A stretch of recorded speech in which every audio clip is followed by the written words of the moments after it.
ምንም ግን የለውም። ይኸውልሽ ልጅነቴን ነጥቀው ህልም አልባ ያደረጉኝ ሴቶች ናቸው። ታመምለታለው በሱ ማን ነው እሱ ደብዳቤ ላከው? እኔ እንጃ፣ እኔ አላውቅም። ንገሪያቸው። ማንም ሰው አጠገቤ እንዲደርስ አልፈልግምሽ። ግን እኮ ምንም ግን የለውም። ይኸውልሽ ልጅነቴን ነጥቀው ህልም አልባ ያደረጉኝ ሴቶች ናቸው። ስለዚህ ለወዳቸው አልችልም። እንዴት የተውኩትን ፍቅርን ልመልሰው። ሉሌ ምናልባት እኮ እናትህ ተሳስተህ እናት ምናምን አትበይ። እናት ኖሮኛ ያውቃል። ይኸውልሽ ከልጅነቴ ጀምሮ ሁሉ ነገር ሆኖ ያሳደገኝ አባቴ የሴት ፍቅር አላውቅም። ስለዚህ ማንም ሴት እየተነሳች አፈቅራለሁ የሚል ደብዳቤ እንድትጽፍልኝ አልፈልግም። እሺ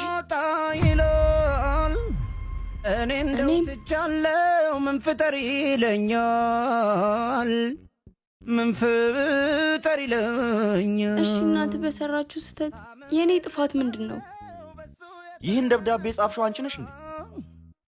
መየትቼው ነበር ስሙን አንቺ ነሽ ሰሪ? አይደለም ስሙን ላላነሳ አውጄ በይፋ ተናግሬ ለሰው እንዴት የተውኩትን ፍቅርን ልመልሰው። አትገቢያትም። ልዑሌን ከእጄ እንደነጠቅሽኝ ደግሞ ቀማሻለሁ። ትንሽ ቀን እኮ ነው ሰሪና።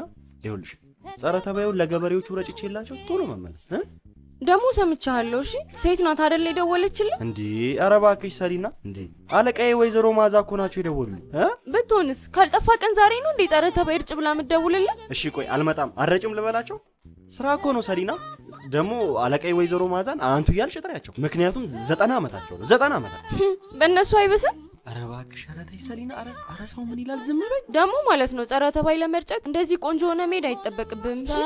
ምሽቱን ፀሐይናና እሺ ይኸውልሽ የ2 ወር የቤት ኪራይ ከፍዬልሻለሁ። በነፃነት ፈታ ብሎ መኖር ነው። እሺ በቃ እኔ ልጅው መለያየት ሞት ነው በሚለው ዘፈን በእንባ ታጥበን ነበር ስትተቃቅፈን። ወዴት ነው? ወደ ቤቴ ልገባ ነው። የሰው ቤት ውስጥ እየኖሩ ያውን ቤት ክራይ ሳይከፍሉ ቤቴ ነው ማለት ትንሽ አይከብድም እንዴ? ልዑል እኮ የ2 ወር ከፍሎልኝ ነው ሄደው። እንግዲያውስ ደውይለትና ያናግረኛ። ስልክ እንደሌለኝ ታውቂያለሽ። ከፈለግሽ አንቺን ስልክ ስጭኝና ደውዬ ላገናኝሽ። ስልኬ ባላንስ የለውም። እንዴ ቆይ እንደዚህ የምትሆኙ ስለምትወጁ ነው አይደል? መቼም አታገኙም። እሺ መቼም አትገቢያትም። ልዑሌን ከእጄ እንደነጠቅሽኝ ደግሞ ቀማሻለሁ። ኤልሳ ሰላሜን ልበላ ደስታዬን ልበላ አንቺ ልጅ ግን ለምንድን ነው ማተኝ?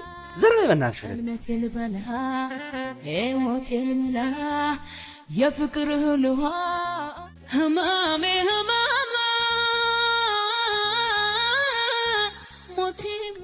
ብዙ አስጠበከኝ እኮ።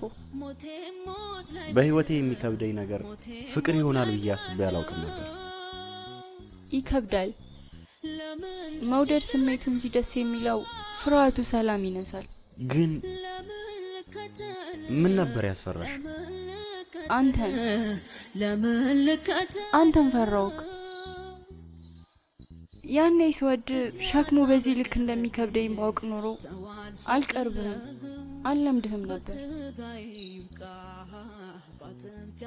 ያችን ቀን ትረግሚያታለሽ? በማስከፋት ተጽናኝ ተደሳች ባይጣ ወይስ ያቺ ቀን ደስ ትልሻለች? ቀናት የሚወደዱትም ሆነ የሚረገሙት ይዘውት በሚመጡት ውጤት ነው። ያቺ ቀን ብዙ እንድታለቅሽ ምክንያት ሆናሻለች። ብዙ አሳዝናሻለች። ጊዜሽን ነጥቃ ወዝሽን መጣለች። ታዲያ ያቺ ቀን መረገም የለባትም ትያለሽ? ያቺ ቀን አንተን ሰጣኛለች። ወደፊቴን እንዳልም አድርጋኛለች። የልጆቼን ስም ቀድሜ እንዳስባቸው አድርጋኛለች። ቤቴን፣ ኑሮዬን፣ ኩሽናዬን ገንብታልኛለች። እና ያችን ቀን አትረግሚያትም ማለት ነው? አላውቅም። መቀጣት አይገባ በዳይ ሰው ከመባል መቀጣት አይገባ